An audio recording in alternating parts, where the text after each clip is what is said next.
सभी स्टूडेंट्स को मैं अभी चौथा को वेलकम करता हूँ। छत्रपति साहू जी महाराज विश्वविद्यालय से संबंधित सभी छात्र छात्राओं का इस स्पेशल क्लास में स्वागत है। और ये स्पेशल क्लास जो है वो हमारे जो छत्रपति साहू जी महाराज विश्वविद्यालय है, जहाँ पे 700 से ज़्यादा कॉलेज हैं, चुनिंदा कॉलेज में ही ये स्पेशल क्लास चल रही है। और ये एक स्पेशल क्लास जो एक विजन आया है नई शिक्षा नीति का, उसको बेस बना करके रखा गया है। नई शिक्षा नीति का एक विजन है कि हर बच्चे तक बात पहुँचे, शिक्षा पहुँचे, साथ में शिक्षा का जो रूप है, वो शिक्षा का जो संस्थान है, उस शिक्षा के संस्थान को ये करने की कोशिश किया है कि वो वहाँ शिक्षा तो ग्रहण करेंगे, संस्कृति भी ग्रहण करें साथ में।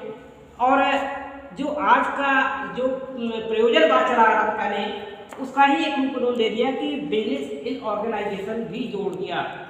बिजनेस इन ऑर्गेनाइजेशन जोड़ने की ये थ्योरी कि आप पढ़ाई आपकी किसी जगह पर जहाँ पे आप जॉब करने चाहते हैं, क्या आप अपने पैरों पर जब खड़े होंगे, क्या वो शिक्षा उपयोगी है? क्या आपका जो समय यहाँ पर खर्च हो रहा है, उस शिक्षा के साथ साथ कुछ और भी आपने ऐसी स्किल से पैदा की कि जिससे किसी भी जगह आप जॉब अगर करते हैं तो वो उस जॉब में वो आपको कहीं फ़ायदा देते। तो नई शिक्षा नीति ने जो पुरानी ट्रेड चला रहा था कि व्यक्ति 1, 2, 3 विषयों को ले लेता था और बीए फाइनल में आकर के एक सब्जेक्ट छोड़ देता, उस चीज़ को हटा दिया। या आर्ट और साइंस साइड के भी बच्चों में बदलाव कर दिया। क्या कर दिया कि आर्ट का बच्चा साइंस के सब्जेक्ट ले सकता है, साइंस का बच्चा आर्ट का सब्जेक्ट ले सकता है। साथ में जो कौशल मिशन चला आ रहा था, कौशल मिशन को भी इसमें जोड़ने की कोशिश की गई, मेडिकल टर्म को भी इसमें लाने की कोशिश की गई। और मेडिकल साइंस को इसमें आप अब कभी क्या होता है कि कोई बच्चा आईएएस की परीक्षा देना चाहता है, तो आईएएस में तो सभी ओवरऑल पूछा जाता है। आप यही नहीं कह सकते हो कि हम कोई भी बात उसने पूछा, कोई भी पेपर में आई कोई बात, तो आप ये नहीं कह सकते हमको नहीं पता। ये ऐसा ही एक एग्जाम्पल आपके सामने है कि अगर कोई भारत में देश में कोई क्राइम करता है तो कोई ये कह दे कि हमने कानून नहीं पढ़ा, तो क्या कह सकता है? नहीं कह सकता, क्योंकि ये माना जाता है, प्रिज्यूम किया हुआ है कि हर व्यक्ति कानून का जानकार है और इसलिए कोई भी क्राइम अगर कोई किसी का मर्डर कर देता है तो उसको सजा मिलती है। ठीक है नहीं? इसी तरीके से क्या है कि आपकी अपनी ज़िंदगी है, आपको शिक्षा के जगत में जब आपने एंट्री कर दी है तो आपको पता होना चाहिए कि मुझे जीवन में किस किस शिक्षा की और कौन कौन से विशेष टूल्स की ज़रूरत पड़ेगी ज़िंदगी में, जो मेरी जो भी प्रॉब्लम आए तो वो मैं सॉल्व करूँ। तो इस टूल्स के लिए यहाँ पर नई शिक्षा नीति में आपके सब्जेक्टों में इतना बदलाव कर दिया गया कि आपको 2 मेजर सब्जेक्ट कह दिए गए, साथ में एक अदर मेजर सब्जेक्ट हो गया। जैसे आपने एजुकेशन ले लिया, इंग्लिश आपने एजुकेशन के साथ में सोशोलॉजी ले लिया, तो आप अदर जो लैंग्वेज पार्ट है, तो जहाँ से आप हिंदी, इंग्लिश, संस्कृत, उर्दू में से कोई भी सब्जेक्ट ले सकते हैं, तो वो अदर मेजर सब्जेक्ट हो गया। तो ये 3 सब्जेक्टों के साथ में उन्होंने कहा कि नहीं, आप एक और भी सब्जेक्ट लेना चाहो माइनर सब्जेक्ट के तौर पर ले सकते हो आप, जिससे कि इसमें भी महारत हासिल कर सकते हो। तो आप एक सब्जेक्ट एक्स्ट्रा कर सकते हैं, साइंस के बच्चे आर्ट का भी ले सकते हैं, आर्ट के बच्चे साइंस का भी ले सकते हैं। जो बीएससी के जुआई बॉटनी केमिस्ट्री बच्चे हैं वो एजुकेशन ले लेते हैं माइनर में। तो एक ये चीज़ जोड़ी, साथ में को करिकुलर एक्टिविटी भी जोड़ा और इसी तरीके से वोकेशनल एक्टिविटी जोड़ा। यहाँ पर मैं बात कर रहा हूँ वोकेशनल एक्टिविटी। वोकेशनल एक्टिविटी क्या है? एक तरीके से आपके अंदर स्किल्स का डेवलपमेंट कर देना कि जो आपको जीवन में कहीं भी खड़े हो वो ऐसा ट्रेड आपके अंदर होना चाहिए, इस उपयोगिता होनी। जैसे महात्मा गांधी जी कहते थे कि तकलीफ के द्वारा कि सूत काटना सीखो, कि अपने हाथों से कुछ काम करना सीखो। हथकरघा को उन्होंने बहुत प्रोत्साहन दिया। तो यहाँ पर स्किल्ड का प्रोग्राम आपके कोर्स में हायर एजुकेशन में लाके रख दिया। ये प्रयास किया गया। को करिकुलर एक्टिविटी के 3rd सेमेस्टर में दिया गया है बिजनेस ऑर्गेनाइजेशन, यानी कि जो भी शिक्षा संस्थान भी एक ऑर्गेनाइजेशन, तो वहाँ पर भी जो आप शिक्षा ले रहे हो तो वो ये होना चाहिए, प्रोफेशनल लोग तैयार होने चाहिए। प्रोफेशनल लोग क्या करते हैं कि वो अपना काम के लिए अपना दाम भी लेते हैं। आप शिक्षा प्राप्त कर रहे हैं तो यहाँ पर आप शिक्षा भी प्राप्त करें, साथ में दाम भी प्राप्त करने की पोजीशन में आए। तो उसके लिए आपको क्या करना पड़ेगा, तो उनका वोकेशनल ट्रेनिंग हम आपको देंगे हायर एजुकेशन के BA BSc के सिलेबस में। उस वोकेशनल ट्रेनिंग में किसी को कंप्यूटर एप्लीकेशन मिला, बहुत सारे तरीके के, किसी को स्टेनोग्राफी है ना, किसी को टाइपिंग है ना। तो इसी तरीके से मैंने आप लोगों के लिए वो चीज़ सिखाया जाएगा, मार्केट का वो पैसा आपकी जेब में कैसे आए। तो जब आप छात्र हो, सीखने वाले स्तर पे हो, तो यही तो सीख लो। और फिर मार्केट में जाकर के सीखा, 10 रुपये लेके बाजार में गए और भैया बोले ये टमाटर देना, तो आपको उसने 10 रुपये का टमाटर दे दिया, आप उसके पास भाव करने के आती नहीं, और आपने उसने 5 रुपये का टमाटर आपको 10 रुपये में दे दिए। अब आप आकर के बेचने लगो उन टमाटरों को, तो आपने 8 रुपये बेचे, तो घाटे में चले गए नहीं चले गए। तो पहले से ही अगर उसका बिजनेस समझ के जाओगे, यानी कि सीखने वाले टाइम पे अगर तुमने वो चीज़ सीखी, तब तो तुम किसी मार्केट में जाकर के वो 10 रुपये की जगह पे आप 10 जगह घूमोगे और उसके बाद में 5 रुपये की जगह 4 रुपये के टमाटर लोगे और उनको 10 रुपये में बेचोगे। तो ये आप सीखोगे मार्केट के व्यक्ति कहलाए। और अगर आपने पहले सीखा ही नहीं कुछ भी और तजुर्बा पहले करने गए, जो जेब में पैसा वो डुबो दिया। तो यहाँ पर मोस्टली क्या होता था हमारे देश में, अभी तक इस तरीके के न्यू टेक्नोलॉजी नहीं चल रही थी। अब हमारे इंडिया में न्यू टेक्नोलॉजी आ गई, और न्यू टेक्नोलॉजी ने क्या किया, ये लाए एडवर्टाइजिंग। और ये एडवर्टाइजिंग में सब सेक्टर कर दिया, सेल्स, प्रमोशन एंड एडवर्टाइजिंग। तो आपको सेल्स का प्रमोशन करना है। अगर किसी कंपनी में जाते हो जॉब करने, वहाँ पर किस तरीके से सेल्स का प्रमोशन करेंगे और आप वहाँ पर उसके एडवर्टाइजिंग डिपार्टमेंट को किस तरीके से संभाल किया। तो यहाँ पर ये बात है। लेकिन दूसरी चीज़ भी आपको इसका आसपास दूसरा भी देखना पड़ेगा कि अगर आप पहले से ही कुछ सीख के जाते हैं, आप पहले से ये सीख लेते हैं कि मेरे पास जो भी है मैं उसको सेल्स के गुण जान चुकी हूँ, मैं सेल्स के गुण जान चुकी हूँ, तो तुम क्या करोगी। सीधी सी बात है कि अगर कोई व्यापार के गुण जान जाए तो क्या करेगा, वो उसका प्रॉफिट भी उठा सकता है। बहुत सारी महिलाएं ऐसी हैं, घर पे काम करती हैं और उसके बदले में पैसे बनाती हैं, वो उस पैसे की कीमत समझना जानती हैं, पैसे को कमाना जानती हैं।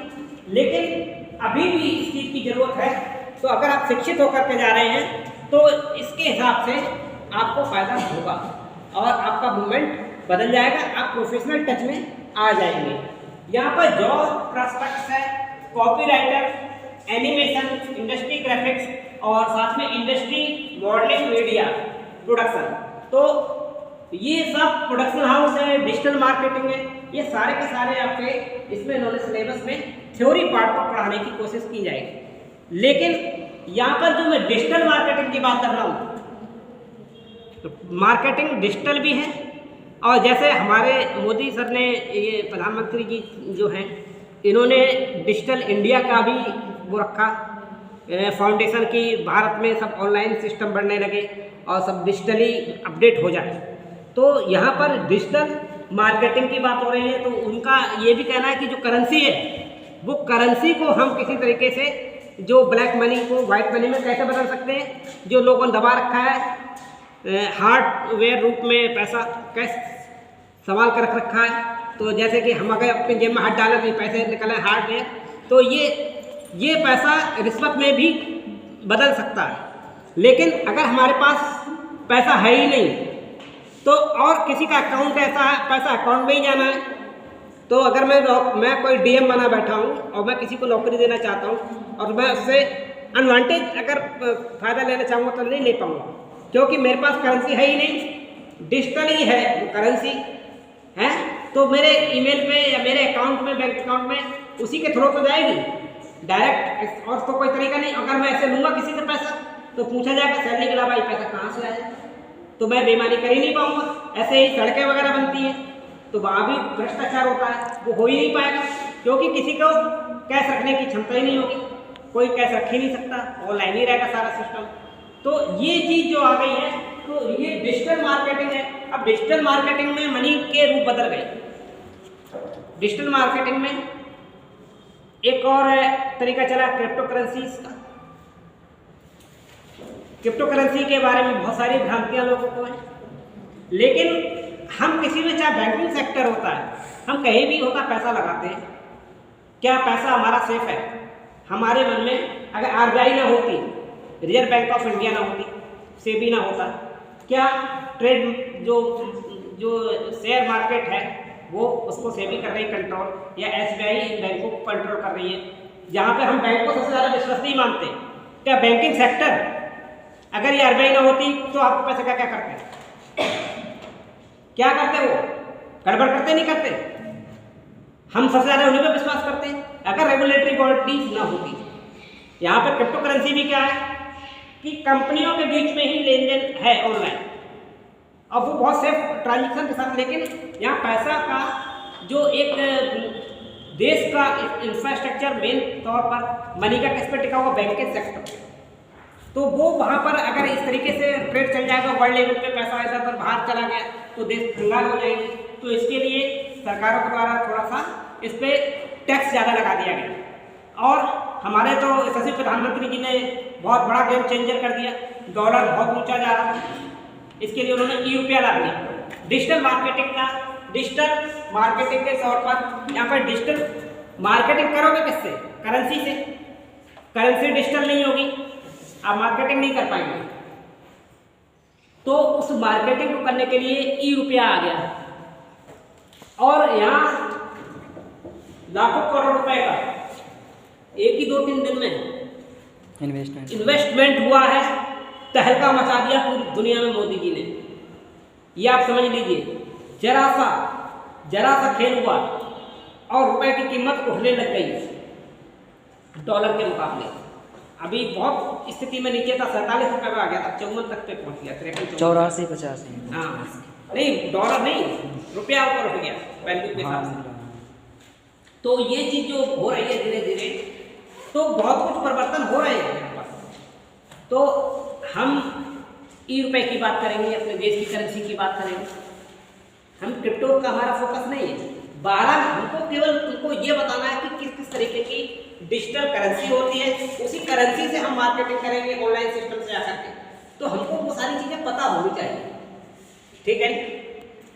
फिर है हमारा मीनिंग है, डेफिनेशन इसके हैं, और टाइप्स ऑफ एडवर्टाइजिंग, और इंटीग्रेटेड मार्केटिंग कम्युनिकेशन है, और यूनिट में हम पढ़ेंगे, यहाँ तक थ्योरी चलेगा। फिर एडवर्टाइजिंग ऑब्जेक्टिव्स हैं, एडवर्टाइजिंग अपील्स हैं, और यहाँ पर हमारा प्रैक्टिकल चलेगा, क्या हमारी स्ट्रेटजीज होंगी और कैसे हम इसको बहुत अच्छी तरीके से नापेंगे। और सबसे बाद में आकर के सजेस्टेड रीडिंग में जो आता है वो चीज़ है सबसे इम्पोर्टेंट।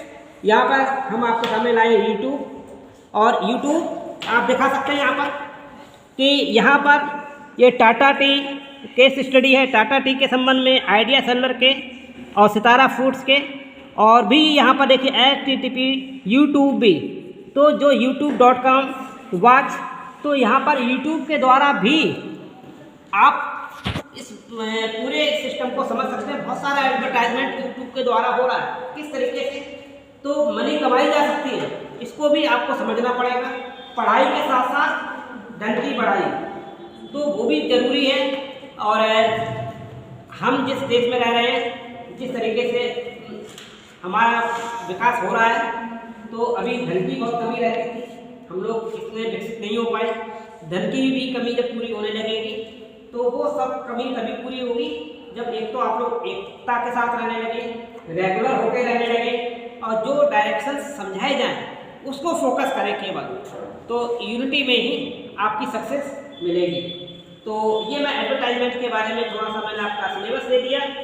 तो यूट्यूब चैनल पर डॉक्टर त्रिपाठी सर के साथ आप बने रहें। So good luck.